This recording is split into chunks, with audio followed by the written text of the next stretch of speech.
It's no secret that the self-improvement method is somewhat under attack currently, and honestly for good reason. See, self-improvement was designed as a really good thing, but just like a lot of other things that were supposed to be good, it immediately kind of went too far. See, self-improvement's main problem is that it makes you believe that you're not currently good enough already, and it kind of gets you into this mode of, I have to be better. I'm not good enough. I'll never be good enough because I am not what I want to be yet. So this constant chasing of what you don't have just reminds you of what you don't have. It makes you kind of forget what you do have and could appreciate. So that's kind of why for the past 2 years, I've been trying to figure out a way to change that and make it better, where we still take the positive aspects of self-improvement and kind of keep them in a tame way, which is why I actually wrote a book. Okay, so, I'm not gonna lie, I wrote a book, and it's technically a self-improvement book. That's what it's listed as, but really it's a self-fulfillment book. See, self-fulfillment in this kind of trend that I do want to create and really get out there, which is why I'm making these videos and writing more books, is the belief that you are currently good enough. Like, you as a person being alive is good enough to feel love and feel appreciation and all these kind of things. Now, if you're a bad person, that's different, but baseline. And it's taking the self-improvement of I want to get better and putting it in areas that you actually care about. See, self-improvement kind of makes you believe that you have to do it all. That you have to work till your eyes bleed. That you have to make $1 million a year kind of stuff. And you don't. Not everyone wants that. But self-improvement videos kind of make you feel that way. Which is why self-fulfillment means trying to fulfill what actually drives you, what you actually care about, what matters to you. Now, that could be working. That's not a typically bad thing if that's what you actually want. Or it could be relationships. And so, while I can't get into it fully in this video because I want to kind of keep it under 10 minutes per each one so we can actually dive into each, little bit of it. And I'm going to try and make these every week or twice a week or whatever. So, stick with me for that.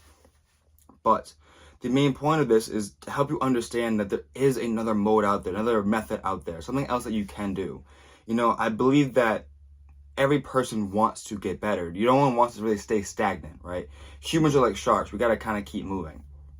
But unlike sharks, we have to have direction. We don't want to move for the sake of moving. So that's why I kind of came up with some tips to make self-fulfillment fun, right? It's self-improvement and self-fulfillment are similar in the fact of it can take a while and it cannot always be the most enjoyable because you got to work on yourself.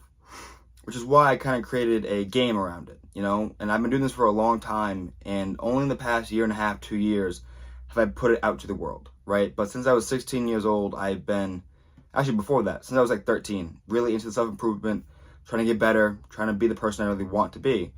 And I've gone through what people are now kind of saying is the bad part.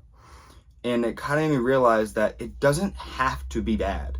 It doesn't, getting better doesn't have to be boring. It doesn't have to feel like homework. Self-fulfillment makes you feel like you're doing it for you. Self-improvement feels like it's homework. Like you have to do it. Like you're doing tasks, and it doesn't have to be that way. See, self-fulfillment basically is, I really want to be this person. I'm not going to compare myself to them, but I know that every single day that I'm doing something is making a step closer and that I'm already a good person as it is. One thing that I've realized that I currently do or personally have is the belief of I'm not good enough, or the belief that I should be more, and this should be is the word, like under what metrics or what definition should I be more? What does that really mean? And so once again, we're going to get into it further in other videos, but I kind of want to bring this out to you today so that you can kind of know that there is an answer out there, and I promise you that I've done so much research on this to help you kind of do it through gamification, through understanding shame versus guilt, through understanding a lot of this stuff. So I'm going to be breaking it down over the next month, try to make 1 to 2 videos every single week about it, and to really help you on this self-fulfillment journey. So have a good day. My name is Don. I'm an author, podcaster, and every day my only goal is trying to help make people better.